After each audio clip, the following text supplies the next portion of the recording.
Football season is over. There's nothing to talk about, right? You wish, buddy boy. Football never ends. The NFL made sure of that. Allow me to be the witless gondolier guiding you through the offseason. Players are getting saddled with the franchise tag as we speak. The NFL Combine starts on Monday, February 26th. Free agency begins on March 13th with the legal tampering period just 2 days prior to that. Plus, the UFL season starts on March 30th. In case you want to see what The Rock is cooking over there.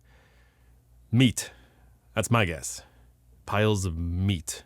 Today we're talking news. Russell Wilson's on the move. Travis Kelce's going Hollywood, and Micah Parsons has a wish list. But first, insert catchphrase. Oh, right. I gotta fix that.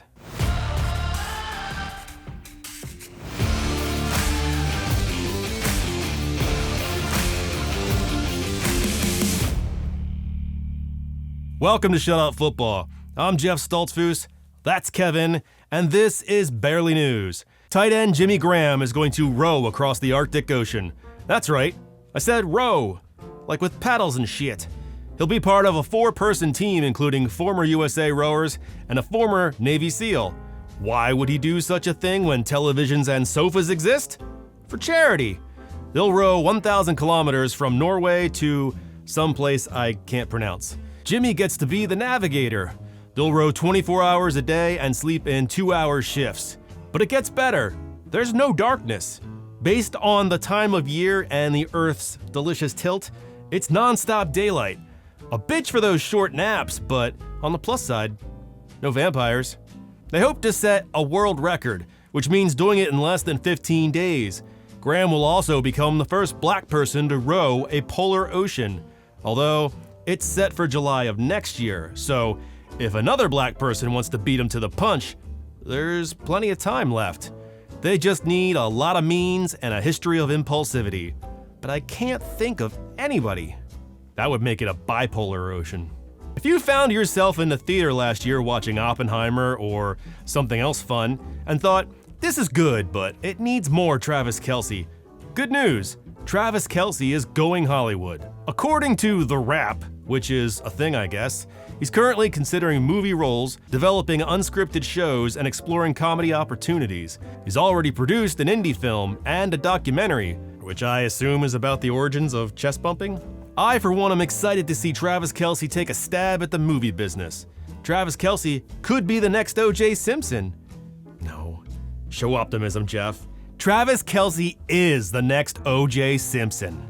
Speaking of Kelce, there are microphones everywhere at the Super Bowl, and Travis Kelce's interaction with Andy Reid was most definitely recorded, but you'll never hear it.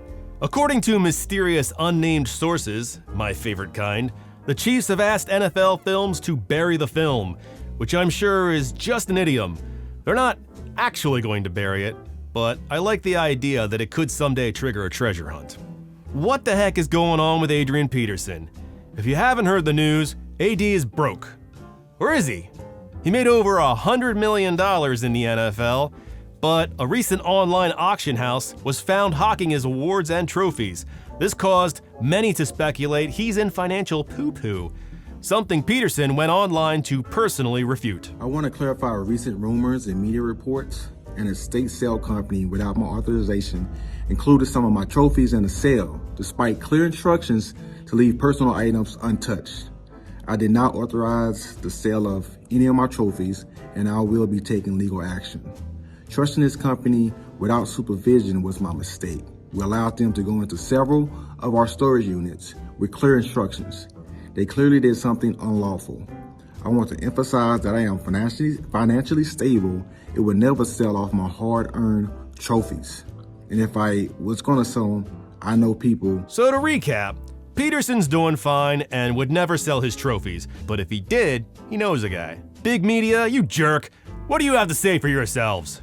Well, according to USA Today, Peterson owes millions of dollars in unpaid loans and the interest accrued.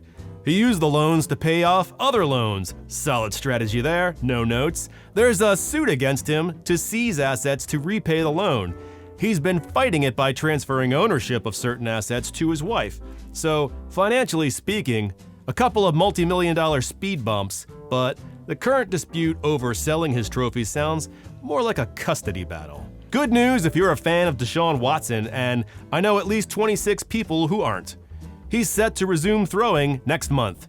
Watson only played in 6 games last year, but since he's come to Cleveland, he's averaged a career low 184 yards per game and just 14 touchdowns. He's also had a career low QBR, around 41. Certainly not what the Browns thought they were getting when they picked him up.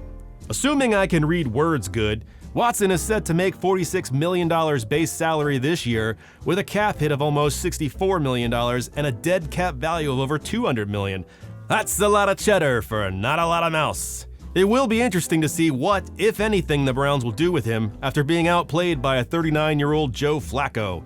Not that I think Joe's the answer, and I don't think the Browns have great options thanks to that contract. Browns owner Jimmy and Dee Haslam basically superglued their balls to a cinder block and pitched it off a bridge. Russell Wilson is accepting offers on his mansion outside Denver. He paid $25 million for it just a couple years ago. People made fun of the fact that it had 12 bathrooms, but it's a 20,000 square foot house. Can you imagine being in a house that size without a bathroom nearby? I'm not trying to set any distance records when I've got unlimited diarrhea. It has his and hers walk-in closets, though I'm not sure how you can tell the gender of a closet. It sits on 5 acres that are likely sprinkled with banana peppers, with plenty of room for high knees. Their Seattle home is also available. Originally listed 2 years ago when he left for Colorado, the price has dropped by $10 million, making it a very affordable $26 million. But a word of caution, it's only 11,000 square feet and only 7 bathrooms. And if you're thinking, I can't afford a $26 million house, listen up, you poor. You don't need $26 million. You just need $1 million and 25 friends with the same. Then you buy the house together. Now, not everyone will have a bedroom, but also not everyone will have a bathroom. Micah Parsons revealed on the Stephen A. Smith Show that he spent the Super Bowl with Cowboys owner and man whose edible just kicked in at his kid's recital, Jerry Jones. Micah gave Jerry his thoughts on the kind of players the team needed for success. A wish list, if you will. What's on the list? A big linebacker in the middle and a nasty pass-rushing 330-pound D-tackle. No word on Jerry's side of the conversation, but I assume it involved no less than 3 uses of the word glory hole. I want me some glory hole. And that's barely news. Thanks for watching Shut Up Football. Leave your comments below, say hi to your mom for me, and we'll catch you next time. Peace! Check the mic and make sure it sound right, boys.